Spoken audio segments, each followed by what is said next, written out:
Welcome to the First Time Facilitator podcast. Whether you're a first-time facilitator or a seasoned pro, listen in for tips and tricks to make a bigger impact at the next workshop you deliver. And now, your host, she eats an apple a day, Leanne Hughes.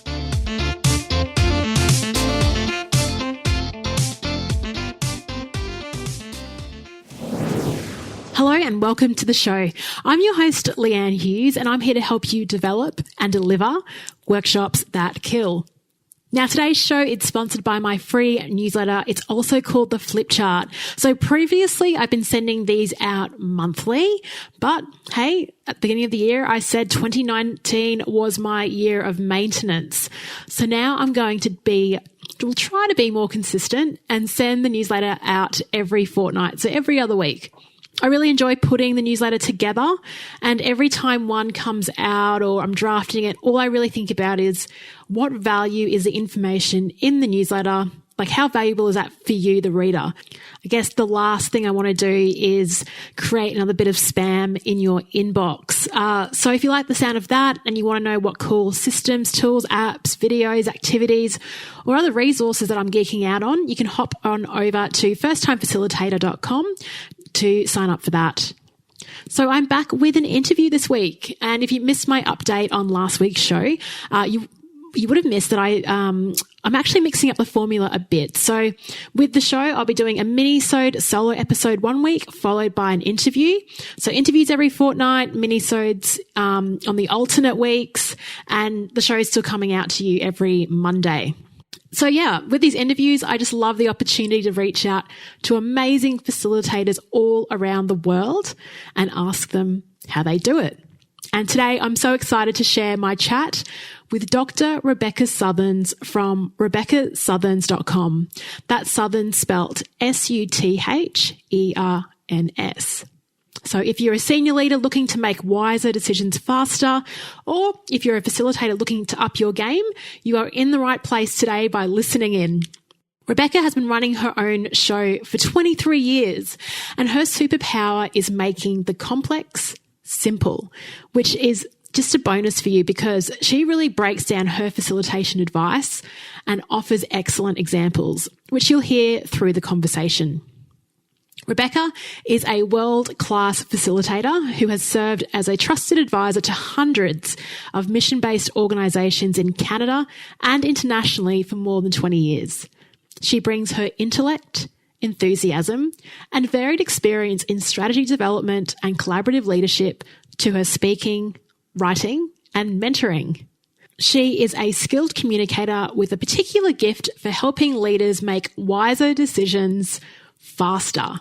She provides planning and governance support to CEOs and boards of directors, strategic analysis to social and health policymakers, multi-stakeholder consultation process to governments, training in various collaborative skills to teams, and strategic coaching to leaders. She's a very busy lady. And she's also written a book called Nimble, Off Script but Still on Track. It's a coaching guide for responsive facilitation. And again, a lot of tips from her from this book in this episode. I really hope you enjoy this one. Let me know your key takeaways by sending through a message on LinkedIn or a DM on Instagram at Leanne Hughes. And remember, if you'd like to stay in touch with the show, when the conversation is over, join the free community on Facebook called The Flip Chart. There's a link to that in the show notes. And as always, you can find the show notes for the episode at firsttimefacilitator.com/episode 72. Now, onto the show. I would like to welcome to the First Time Facilitator podcast, Rebecca Sutherns, who's joining us in Canada today. Welcome to the show, Rebecca. Thanks very much, Leanne. It's great to have you here. Look, I always love starting by finding out a bit more about our facilitators. What I love is that all of our facilitators have different backgrounds, whether it's different industries or ways that they've discovered the career field of facilitation. Can you share with our listeners how you got into the world of facilitation and what you do now? Sure. I was first asked to facilitate a group before I even knew that that was what it was called. I was working for a large international NGO in international development at the time, and they were doing a bit of an organizational refresh internally, and they sort of tapped a few of us on the shoulder and asked us to lead some internal groups working on that. And I found out that I really loved it and was good at it. And so gradually over time, I ended up leaving that organization and heading back to graduate school and having some babies, and different things happened such that I was taking on contract work and did a whole bunch of different things. And I don't think anybody really kind of goes to school for facilitation originally or says, hey, I'm going to become this. But over time, when I looked at the mix of tasks and contracts and interesting projects I'd been asked to do, increasingly over those years, the facilitation elements of that were always the ones that I loved the most, the ones that I was getting asked to do most often, the ones that my clients were saying, hey, you're really good at this. And the time just went quickly. It came naturally to me in some ways. And so later in my career, when it became time to really be a bit more selective about what kind of work I wanted to get really specialized in and which projects I was or wasn't going to take on, by the time I got to be able to be a little more choosy about that, facilitation really did bubble to the top. And since that time, I've really focused in on that as my main area of specialty. Fantastic. And when you talk about early on in your career, when you were starting to organise and facilitate these workshops internally, you said it sort of, I don't know if it came easy to you, but you said you really enjoyed it. What are kind of the traits or skills that you really brought into that seemed very natural for you at that point in time? I think one of the things is that I am good at taking complexity and breaking it down into simpler parts and putting it in a sequence that makes sense to people. And so I can imagine how to take a complicated problem and say, let's work on this first and then this and then this. And then once I break it down into those parts, I can put that puzzle back together in a way that seems to make sense to people. I think that's one piece. Another piece is that I'm really comfortable in front of a group. I'm not intimidated by kind of the public speaking element of things. And then the third skill I think that I'm learning over these many years, I mean, all that I'm talking about right now was more than 20 years ago. I think the other skill is I'm a pretty quick processor, so I can hear a conversation in a room and I can feed that back in new ways to the group in real time quite quickly. And so being able to see patterns and synthesize ideas and feed those back to the group in a way that makes them go, oh yeah, that's what we meant is helpful. And so often my clients will say to me, you really got us quickly. And I think that's helpful. I mean, I work now as a facilitator who's brought in from the outside to work with a variety of clients. And so part of my job now is to ensure that learning curve, although steep, is mastered quickly so that they don't have to spend a lot of time on my learning process, but I can help them accelerate theirs. And so that ability to learn quickly and kind of pick up on nuance without a whole ton of background is also a helpful skill. Yeah, I imagine that's a real superpower that you bring to the workshops. And I guess that leads into your book, which was also, Mel Kettle was a previous guest on the podcast. And I asked her, what's one book that's really impacted the way that you facilitate? And she spoke about your book. So that's, I think on the show, I was like, right, I need to have you on the show. So, and it really sort of feeds into that, the ability to sort of pivot when required and accelerate that learning. So your book's called Nimble, Off Script, but Still on Track. And I think that totally sums up what facilitation is all about. So you spoke about this as a key skill that you have. So how can you sort of help others? Like, how can I get better at navigating that stuff that goes off script, but still meeting the objectives? What are some things that you talk about in that book? I know it's a very broad question. Mm-hmm. No, I appreciate that. I think one of the things is to expect things to go off script. I think mindset and expectation is really important. And so if we walk into a room or into a series of workshops expecting things to go exactly as we planned and they don't, we can panic. Whereas if we expect things to probably deviate quite a bit, then it's less of a big deal. So I think part of it is how you frame it going in. I think another piece is my intention in writing the book was to, in a sense, loan my 20 plus years of facilitation experience to someone with less experience than that, so that maybe they could learn from the mistakes I've made that I only learned in hindsight, that maybe they can learn ahead of time. And so they'll find that the book works on preparation quite a lot. I think people, when they pick up the book, they expect most of it to be how to deal with unexpected things happening in the room. And it does have a big chunk of that. But a lot of it is about what can you do ahead of time so that you are more ready when you walk into the room to both have things really well prepared and scripted, but then also to loosen your grip on that script when you first walk in so that you yourself are really ready to address whatever happens in the room in that moment. And so there's lots of different ways of doing that, just two quick ones as examples. One is to make sure that when you plan what's going to happen in the room, you've got a couple different kinds of purposes in mind. You mentioned staying on track with objectives. I think it's really important to understand what has to happen in that room in terms of what do we have to accomplish together? Where do we have to get to? And I picture that being like a road trip or a vacation where you say, we're going to this destination, but how we get there can vary. So I don't actually care if we take this route or that route, or sometimes I don't even care if we take an airplane or a train or the road or we walk, but we are going to get there. And so being clear about what has to happen and what is variable is one tip. I think another tip is planning for both the content and the process when you develop your facilitation plan. So unlike most meetings where you might just have a typical agenda that has a topic, maybe a time attached, in my own facilitation notes, I would always have a topic and a methodology or an activity. How are we going to go about that thing? And maybe a time and, supplies and other things. And then the third tip I say is that I give people among many, but the other one I think is really high leverage, is that the most important thing I can do the night before is get a good night's sleep. I think our presence is really important. And so a colleague of mine and Mel Kettle's, actually Matt Church, he says your state is more important than your script. And I think that's really true, that you need to be at your best, because the way that we can be most responsive and nimble in the room is by being on top of our game. And so if we are tired or distracted or hungry or nervous or stressed about other things, we are less likely to be able to be fully present in the moment, and our brains are less likely to be firing on all cylinders in that moment, which is really what we need to adjust to whatever gets thrown at us at the time. I could not agree more. And I'm sure you've been in a situation too where you've had to run workshops off very little sleep, and it's really tough. And you're sort of putting all that pressure to give all the energy to the room. But then, it's really an uphill kind of battle. It's interesting though as well. I love that you link in preparation. I completely agree as well, how important that is, but also sleep. And I think the times where I have struggled with sleep the night before is when I don't think that I am fully prepared. It's like I'm trying to hack the night before. It's like when you study for an exam last minute. It's like, oh gosh, I've had all this stuff going on all week now. I've got this workshop tomorrow. And that's when it all builds up and you go to sleep worried about it. So I think if you do prep with enough time and you're confident, the sleep will take care of itself, you'd hope. Yeah, I think so too. And I think if you have a pretty deep toolbox of facilitation tools you can use, so that you can align those tools with the purpose of any given chunk of a workshop, that does help. But enough of the tools that if the first one doesn't work, you have something else to draw on, and you're not like, oh, that was my one and only way I knew how to do this thing, right?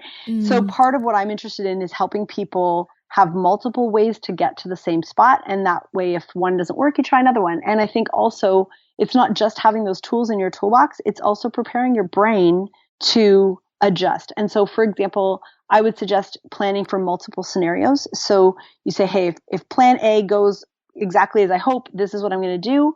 But if that doesn't work, I'm going to try plan B. And what happens is in the room, it's often plan C or D or E that actually happens, not A or B. But the fact that you've planned for both A and B means that your brain is much more ready to take on C or D or E. And it's not going, oh my gosh, things didn't go the way I thought. You're like, no, I know things didn't go the way I thought. I knew they wouldn't. And now I can adjust. And so it's almost like we've mentally prepped for the unexpected. And therefore it's almost, I picture it being like having your knees bent a little bit like on a tennis court or in a squash court or something when you're trying to be really nimble. If you lock your knees and go, oh, it's got to happen this one way, and then the person's shot goes the other way, you're stuck, you're frozen. Whereas if you're sort of on the balls of your feet and you're ready to move, you don't care which way you have to move. You just know you're going to have to. And so you have that agility to adjust to whatever comes. I love that analogy. I'm looking at Roger Federer returning serve and and that's like the best players are able to sort of pivot on a dime and then also anticipate, where that ball's going to go based on what sort of body language the server is. But that's also, that's what you're doing in a room is you're picking up the signals from the group. So then you can respond in a certain way. You spoke about a toolbox that you've got. It sounds like, with A, B, C, D, E, a lot of different options. What does that toolbox look like for you? Do you have like a physical folder of ideas and processes? Is it something on a Google sheet? Is it just in your head? Where do you store all your ideas for processes that you use? Great question. I wish it were less in my head than it is. Because the truth is a lot of it's in my head and a lot of it is actually getting built and modified even in the room. And so, I mean, I have places I go that you can find lots of sort of inventories of good facilitation tools online and in different books that, and I can certainly give some specific titles of those. But I think what I'm learning is that often facilitation training focuses almost too heavily on the tools and not enough on how or when to use them. So I actually picture it being almost like a construction toolbox where you could buy all these nice, fancy, shiny tools from the store. But if you don't know which one to pull out at any given moment, it doesn't matter how big and heavy your toolbox is. If you don't know how to use them and don't know how to choose them, you aren't as ready as you think. And so I think one of the skills I would love to see people develop is to match the tool to the need, both ahead of time and in the moment. And you mentioned anticipation.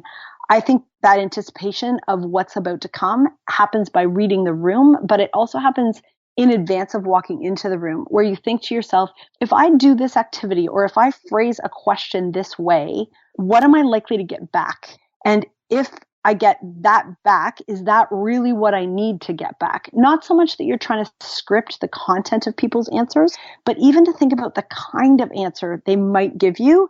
And you go, is that the kind of answer? So let me give you an example. If we have a meeting that we say is for choosing between 3 different courses of action, I don't know, you're with a team and you're choosing a new office space and you have 3 different sites you're trying to choose between. Great. People show up and they're like, okay, we're going to have these 3 choices and we're going to make a choice. If I then, as the facilitator, go into that room and say, okay, let's brainstorm about where our new office should be, you're going to be confused because you're like, hey, I thought this was a decision-making meeting and I thought we already had it narrowed down to 3 options. And if I walk in and give people a technique that is designed to generate ideas, which is what brainstorming is for, it's confusing because we aren't actually aligning the technique, brainstorming, with the task, choice making. So what I need is a tool that helps a group choose. So for example, it would be much better if I said, okay, let's talk about what makes a good decision a good decision. What criteria are we going to use to make our choice? That makes sense for people because then they can talk about what's important to them. Then you can apply those criteria to your 3 options that you already have. And people's brains are tracking right along with you going, yeah, that makes sense. I can do that. Whereas they're like, why are you asking me to generate ideas? Aren't we kind of past that point? And it's kind of a caricature, but I think that the aligning your tools with the task is part of really good design. And it's actually what lets you be nimble in the room because again, you're paying attention to purpose of each little chunk of the meeting, not getting too stuck on a particular tool to get to that purpose, but you're saying, I know that this part of the meeting is for criteria setting and this next part is for choice making or whatever. And I have 2 or 3 tools in mind that I could use to get us there.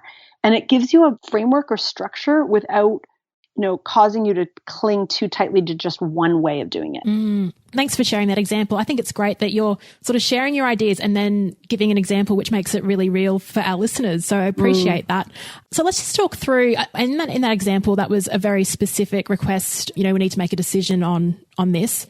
Do you sometimes get approached by clients? Because I know in my time I have internally and both externally as well. I've had people approach me and go, hey, Leanne, we need a workshop. We need it on communication or we need a strategy day. And so it takes a bit of time to even get really clear on what the purpose and outcomes that they're after. And what's interesting as well is I know that I've had a request and then you talk to the individuals that are attending and they've all got sort of they want different outcomes from the meeting as well. Do you have any sort of key questions that you use to really ascertain what is the real purpose for the reason that we're meeting? Yeah. I mean, I think you've nailed it. First of all, is by making sure you ask that exact question is, what is the purpose of the meeting? And secondly, as you've alluded to, asking more than one person that question. You're sort of triangulating. You're not relying on only one informant. Because what happens if your informant is an outlier?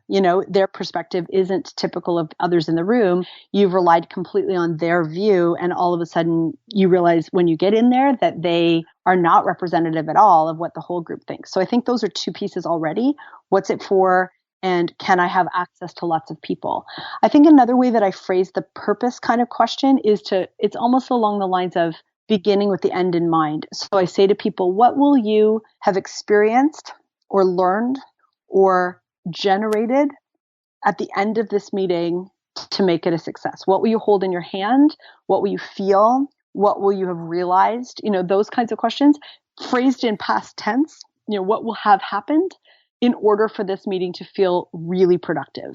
And so I'm getting their heads into, when I'm done, it looks like this. And if they can articulate that to me, part of my contribution is to be able to map out a process backwards from that to get them from where we're starting to that actual point. Yeah, beginning with the end in mind. I love how Covey, I mean, that book was written so many years ago, but it's so relevant still. It still is. It is.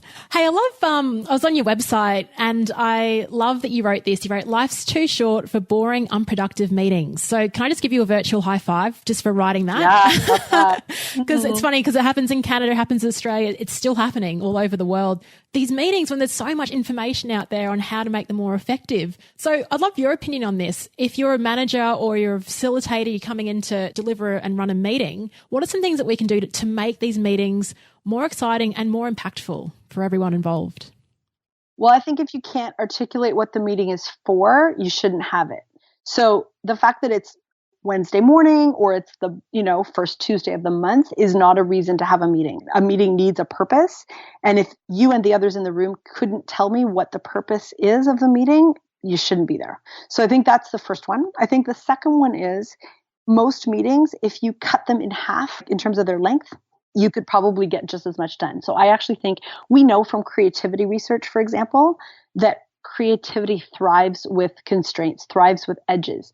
And so I would rather give people less time to accomplish more and keep things really moving than leave lots and lots of time.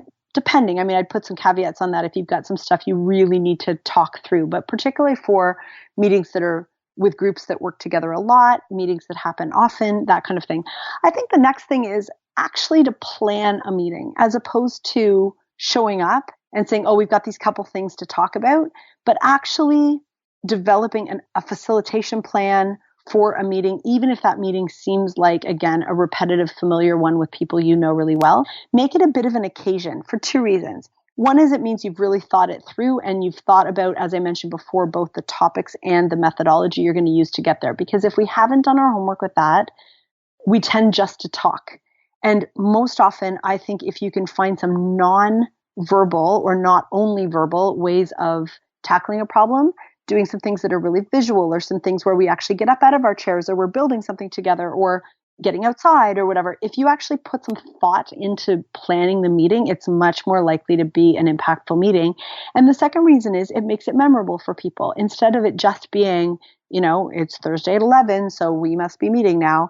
You actually make it a bit of an occasion. And I think it doesn't have to be, a birthday party every time, but I think certain variables help make a meeting memorable. And sometimes we don't even bother sort of thinking that through. So one of the easiest ones I think is venue.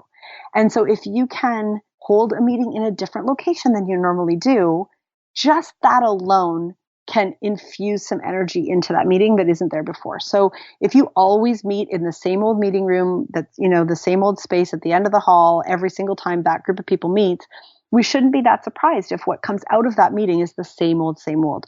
Even if it's just go to the coffee shop down the street or something even more interesting. Like I did a workshop on, it was about local food and getting local food into schools. Oh, wow. It was pretty cool. We held that meeting at a farm. So our lunch was made of ingredients grown on the farm and we had a farm tour as part of the day. Well, I think that memorable occasion would make it much more likely that those teachers were going to incorporate local food into their curriculum than if we had just had that meeting in a generic hotel boardroom, for example. So I think the venue can actually influence the content. And there's many other variables like that, but that's just one easy one that we often don't even think of as a planning variable that can infuse some greater energy into the event. That's the problem with recurring meetings, the ones that happen every Thursday at 11, because usually the venue is the same. Like it's all on default. It's just the same venue, the same people. And it's funny because I've been in situations like that where it's been an hour and it's been round room, status update. And the last 10 minutes is where the gold actually comes in. Mm-hmm. And if you sort of cut that meeting time in half, skip the status updates, put that somewhere else and really just focused on the purpose, it would make a big difference. That workshop you were talking about with local food, is that something that you influenced in terms of the venue choice? Did you have a say in that? Or, because I'm wondering how much, as a facilitator, how much we can really sort of push with the client and say, look, I think we should go off-site and we'll drive better outcomes. How do you do that? Yeah, it's a great question. I would say that as my career has gone on, my confidence in influencing more of those variables has also gone up. And so in speaking to facilitators maybe earlier in their career than I am, I would encourage you to be more courageous in those areas than I was when I was first starting, because I didn't think I could influence those things. And I'm learning that I absolutely can. And so venue would be a good one. Another one would be wording of invitations. If the people coming to a meeting have not yet been invited to that meeting, I will ask either to write or at least to see ahead of time the wording in the invitation to make sure that it aligns with the kind of expectation I want to set, so that I can make sure that what does happen in the room aligns with what they've been told. And so if I don't have an opportunity to shape that myself, perhaps that's already been sent out when I was hired, I at least want to see it so that I can make sure that I build a bridge between what they were expecting and what's actually going to happen in the room. And even better is if I can shape that, because people's expectations tend to be the determining factor of their satisfaction. And so if they have a particular picture in their heads of what's going to happen, I want to meet that and exceed that. I don't want to sort of contradict that expectation and have them feel a bit uncomfortable. It's a little bit like if you were invited, think of any invitation you get. If you get invited to a party and you're not told it's a costume party and you're the only people not in costume at this party, that's awkward for you. And so you want to make sure everybody has the same access to the same preparation, the same expectations, they know what they're getting into, because it helps them participate fully when they come. So that would be another example of something I try to influence in advance. Another one would be I try to influence the length of the meeting relative to the amount of content people want to cover. So usually the common one is we want to build a strategic plan and we've booked one day away. There would have been a time in my career when I probably would have said, okay. Now I will say, you do understand we can't do a whole strategic plan in a day. So, and I'll say, we can get this far in a day, probably depending on X, Y, Z. And if you're okay with that, then I'm fine. I said, my preference isn't actually to do full days. My preference would be to do a couple of half days because I think people's energy is better. But if we can't do that, then I'd rather have, some shorter events spaced out over time, those kinds of things. So I'm managing expectations of what is actually doable in terms of, no, we can't do the 15 things on your agenda in a 2-hour meeting, that kind of stuff. So managing those expectations is another way that I contribute to the planning. Have you read The Art of Gathering by Priya Parker? I have. Yeah. I have. Because I remember there's she talks about, the event has begun before it's actually begun, and she talks about setting the right expectation. And I think the internal communications is something, if we're external as well, I think it's great that you're talking about you can influence that and you want to see the copy before it's sent out to set that right expectation. So thanks for sharing that. And also the length of meeting. I mean, this is the thing I'm also finding is that particularly working with organizations that have people located across different regions, they want to bring them in, say, for 2 days and just from 8 till 6 or 7, just pack them out with getting in a room and sorting it out. But I also like that you say, look, a couple half days is actually really good because of the energy levels. And it's funny around, 2 or 3 o'clock in the afternoon on both of those days, you can really see the energy waning and the conversation isn't as good as it was in the morning. So you've also said is that that's the experience that you've gained, the ability to sort of influence those decisions with clients is something that you've gained over your time as a sole operator. And I've recently left corporate and having to have these discussions too. So it's really nice to hear some of the lessons that you've learned.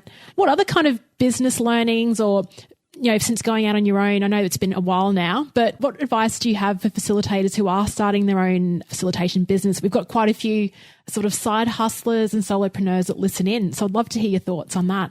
Oh, there's so much.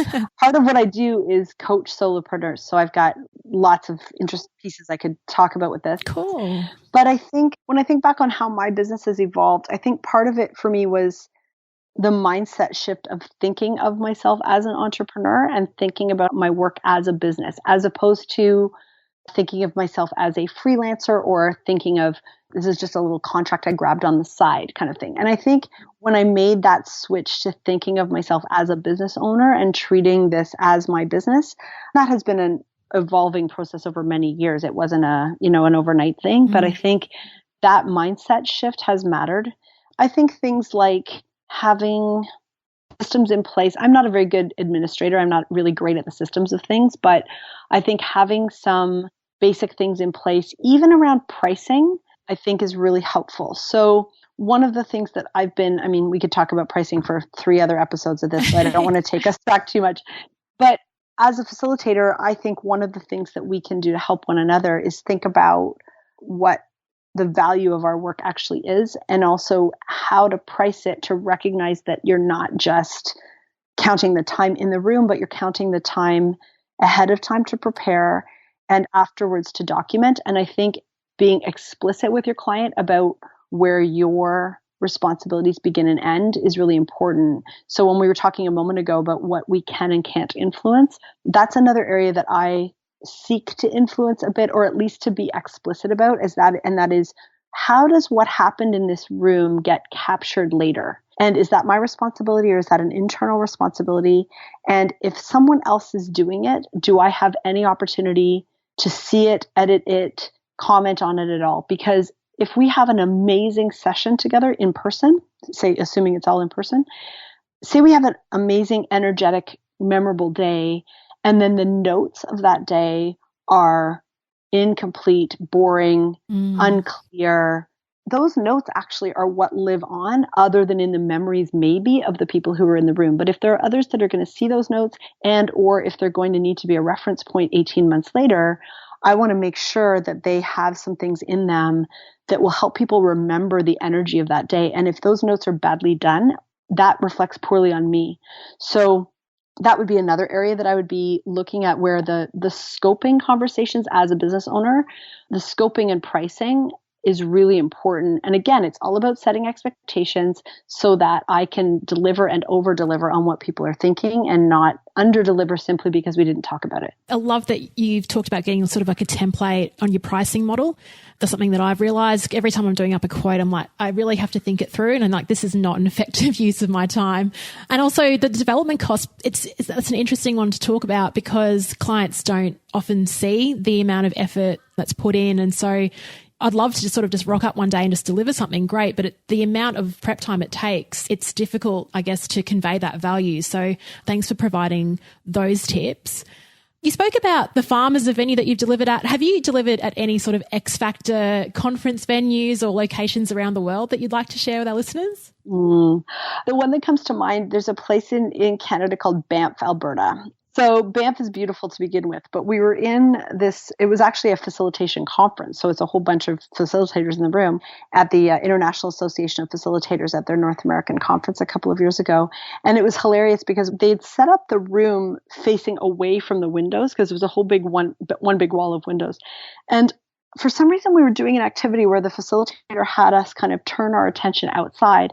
And as we all rotated our heads and our chairs literally to face outside, these elk, which are like big deer, almost like reindeer, come walking across. And it felt like we were at Disney or something. It was like they were on cue. The wild animals were cued to walk across, but obviously they were entirely wild, and it was just perfect timing. And all of us that were there just gasped. It was this big collective, oh my gosh. This facilitation moment does not get any better than this, when you're looking at this full wall of windows, Rocky Mountains in the background, elk marching by as you do things. But one of the disadvantages of an amazing venue is that it can be a bit distracting too. And so one of the things I try to do is make sure that we're leveraging the venue really well, because I've been in places where the city we were in, or the location we were in, was amazing, and yet we're in this windowless basement room of a hotel that honestly could be anywhere. And that drives me crazy even more than being in the fabulous ones, because I think we are in, at one point I had that happen. I was in a Caribbean island, and it was winter where I live. So I was delighted to be in a Caribbean island. And we were in this dingy, windowless hotel room that really honestly could have been in any city in the world on any day of the week. And I just wouldn't do it. We just left and went outside. And so we had our meeting by the pool, because I just was so frustrated that we weren't leveraging the space. And so I think it's partly about being in amazing facilitation venues, and it's partly about knowing how to use the ones you have. Yeah, that's right. And how often is it that we go to conferences in amazing venues, but because you're inside all day, you don't really have time to, like you said, leverage the opportunity of being in these amazing places, which is really interesting. I wonder if that's going to change in future, because it just seems like it's like, come to a conference, we'll run it from 9 to 5, there'll be networking afterwards, and it's all like, oh, surely this can change. I think that Mel actually went to a conference. Have you been to Australia, Rebecca? I have, yeah, a couple times. She went to a conference down in Byron Bay called Space. I'd love to talk to her about it on the show, but that was just all outside and just a bit like a music festival, but it was fun. Yeah, big collaboration. So I would love that. One of the things, can I just cycle back, Leanne, because we were talking about full day sessions being difficult to sustain the energy. Yes. And one of the things, if I have the luxury of this, is I would rather shorten up my time of facilitating stuff and get people outside, get people enjoying the venue, give them free time, have them walk around outside together, whatever, whether I structure it or I don't. And then even if I've got some flex, maybe have them come back together later in the afternoon. It actually really reflects the work of Dan Pink has a book called When, and he talks about our energy levels, both, I mean, this applies in all kinds of areas of our lives, but the way I apply what he says to facilitation is that he talks about, for most of us, in the morning is when we do our best strategic and analytical work. And then in the early afternoon is when we tend to be having to do our more like repetitive, not very creative work because we're tired and our brains are just not there. And I think all of us know that when the after lunch session at any conference is not the most energetic one. And then our energy kind of comes back up again, more for creative work in the late afternoon, early evening. And so if I can mirror that kind of energy in my facilitation designs, if I have a full day with people or multiple days, that's even better. And either with that energy dip in the afternoon, if I can literally give people time off and have them go and enjoy the space where we are, I would love to do that. If I can't do that, then I either have to choose if I'm going to give in to the lull of the afternoon. So for example, say we have a video to watch, I might put it on right after lunch because everybody's a little tired then anyway, and they can just literally sit back and watch the video. Or I want to intentionally counterbalance that low energy with something really active. So that's when we're going to be up out of our chairs, constructing something together, super participatory, in order to inject some energy into the room at a really quiet time. So whether you go against the energy or go with it, or just say, forget it, we're not going to get much done this afternoon, you guys go all out and enjoy the lake or whatever. I think my big thing is that we're not being oblivious. I talk in the book about the oblivious facilitator. It's the same type of facilitator who has, prepared a presentation and not paid attention to time and not really attended to their audience. And all of a sudden they look at their watch and go, oh my gosh, I only have 3 minutes left. And they're going click, click, click, click, click through all their stuff. That's crazy, right? So that's the oblivious facilitator, or someone who says, hey, I want to show you this great new thing. Has anybody heard of it? And 90% of the room put their hands up, and the person doesn't pivot and go, oh, new to me, not new to you. Sorry, let's try something else. They're like, oh, well, let me show you my new thing. And it's not new to anybody else. And so any way that we can make sure that we are not oblivious, what it does is it builds trust with the group. And if the group senses that you get it, they are much more likely to go along with you as you take them on whatever journey you're trying to encourage them to come on with you. So anything that you describe as the oblivious facilitator, we just got to do the opposite, I'm imagining. Exactly, or something different than that. Yes, that would be my goal. That's such a great character. Do you have a few different types of facilitators, or is it just like the oblivious facilitator as one example of things not to do? That was sort of the main one because the book is about being the responsive facilitator, right? So they're almost like opposites of each other, where the responsive facilitator is really paying close attention to what's going on and is willing to adjust to changing conditions, as opposed to the person who might see those changing conditions, but really is so married to their own script and their own way of doing things and their own expectations of how they wanted things to unfold, that it becomes about them rather than it becoming about the group, because it really should always be about the group and you are in the service of them. So that's kind of the frame that I set up in the book, is sort of don't be this, but be this. And it sounds like an oversimplification, but really the goal is to say, remember who you're serving and why you're there. And your job is to be responsive to them, not make this about you because you did your preparation and darn it, we're going to follow this because I thought this is how things were going to unfold. Nobody cares. It's about you achieving that group's purpose for and with them in the moment. And so, yeah, that's kind of how I think about it. Yeah. And I think I'd also asked you a question in our sort of pre-notes about, what your advice is for first-time facilitators. But I think that is the best advice that you could offer. I think so what I hear from people that are starting their facilitation journey is that they're focusing on them. And it's actually changing the mindset and saying, how will you best serve the group, which I think you've just explained beautifully there. Thank you so much for everything that you've shared. Like you said, we could talk for hours on these topics, and even looking at pricing. I have a free sort of Facebook community called the Flip Chart, and someone's posted, there's a lot of psychology around pricing, and particularly when it's your own business and value, it's a very interesting concept. So a lot of rabbit holes we could have gone down today. So I really appreciate everything we've gotten through. If people would like to connect with you further, Rebecca, find your book, find out more about what you do, where could they go? Thanks for asking that. First of all, I'm on lots of different social media. So on Twitter, it's Rebecca Sutherns. LinkedIn, same thing. Rebecca Sutherns, it's Sutherns. And the book itself is available on Amazon or through me directly. So you can find things that way. I have two websites. One is just my name, RebeccaSutherns.com. That's probably the easier one to remember. And the other one is my company name. It's called Sage Solutions. And so the website for that is sage-solutions.org. The one that's my name is a little more around my mentoring and speaking, facilitation, coaching. And the other one is the business contract kind of stuff that's a little different, more the consulting side of things. So in any or all of those ways, people will reach out. I'd love to hear from them. Thank you. And we'll link to all of the links that you mentioned in the show notes for this episode. And it was good that in the conversation as well that you mentioned that you also help solopreneurs. So that's a nice mix, facilitation and solopreneurship, I think. I think that's wonderful. Thanks again, Rebecca, for your time. I'm sure this is very helpful for our listeners, and particularly me. I guess I'm very selfish. I ask the questions that I want advice on, and I've definitely taken a lot of notes from this one. So thank you. Terrifically. And thanks so much. I appreciate the opportunity. Hey, thanks so much for sticking around. You've reached the end of another episode of the First Time Facilitator podcast. Connect with the show at firsttimefacilitator.com or follow me on Instagram at Leanne Hughes to find out what I'm up to during the week.